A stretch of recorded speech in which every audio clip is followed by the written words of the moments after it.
ಆಶ್ಲೇಷ ಬಲಿ ಅಂತ ಹೇಳುವ ಸೇವೆಯನ್ನು ನಾವು ಪ್ರಾರಂಭ ಮಾಡ್ತಾ ಇದ್ದೇವೆ.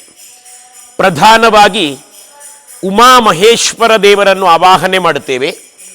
ಆ ನಂತರ ನೋಡಿ, ಆ ಕೋಣೆ ಗಮನಿಸಿ, ಕೋಣೆಗಳು ಇವೆಯಲ್ಲ, ಇದೆಲ್ಲ ಕೋಣೆಗಳು ನೋಡಿ.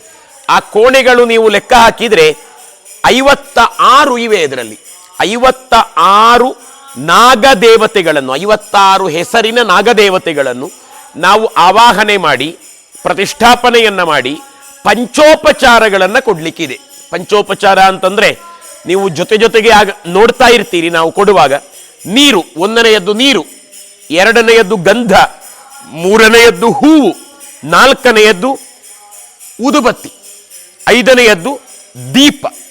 ಹೀಗೆ 5 ಉಪಚಾರಗಳನ್ನು ಕೊಟ್ಟರೆ ಅಲ್ಲಿಗೆ ಪಂಚೋಪಚಾರ. ಪಂಚ ಅಂದರೆ ಸಂಸ್ಕೃತದಲ್ಲಿ 5 ಅಂತ ಅರ್ಥ.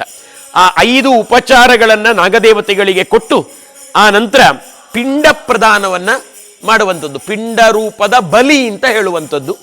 ಅಲ್ಲಿ ಅಜ್ಜ ಬಲಿಯನ್ನು ಸಿದ್ಧ ಮಾಡ್ತಾ ಇದ್ದಾರೆ. ಆ ಬಲಿಯನ್ನು ನಿಮ್ಮ ಲೆಕ್ಕದಲ್ಲಿ ಇಡುವಂಥದ್ದು. ಇಷ್ಟು ಕಾರ್ಯಕ್ರಮಗಳನ್ನು ನಾವು ಶುರು ಮಾಡುವಾಗ ನಮ್ಮ ಗುರು ಹಿರಿಯರನ್ನು ಪ್ರಾರ್ಥನೆ ಮಾಡಬೇಕು, ನಮ್ಮ ಕುಲದೇವರನ್ನು, ನಮ್ಮ ಇಷ್ಟ ದೇವರನ್ನು, ನಮ್ಮ ಊರಿನ ದೇವರನ್ನು ಪ್ರಾರ್ಥನೆ ಮಾಡಿಕೊಂಡೇ ಮುಂದುವರಿಬೇಕು ಯಾವುದೇ ಒಂದು ದೇವರ ಪೂಜೆಯನ್ನು ಮಾಡುವುದಿದ್ದರೂ ಕೂಡ.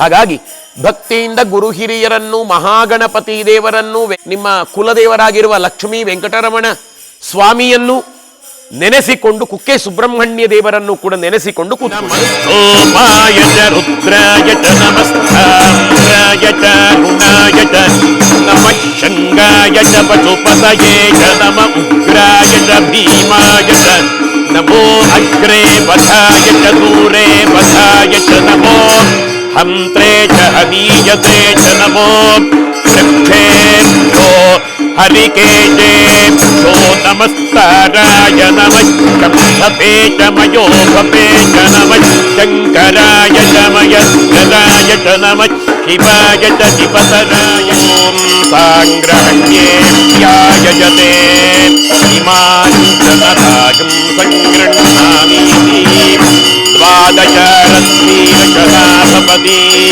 ದ್ವಾದಶ ಮಾಸಾ ಸಂವತ್ಸರಃ ಸಂವತ್ಸರಮೇವ ವರುಣೇ ಭೋಜೇ ಚ ಪೃಥಿವೀಮನು ಯೇ ಅಂತರಿಕ್ಷೇ ಯೇ ದಿವಿದೇಭ್ಯಃ ಸರ್ವೇಭ್ಯೋ ನಮಃ ಯೇ ದೋರೋಚನೆ ದಿವೋ ಯೇ ಭಾಸೂರ್ಯಸ್ಯ ರಶ್ಮಿಷು ಯೇ ಕಾಮಪ್ಸು ಸದಃ ಕೃತಂ ತೇಭ್ಯಃ ಸರ್ವೇಭ್ಯೋ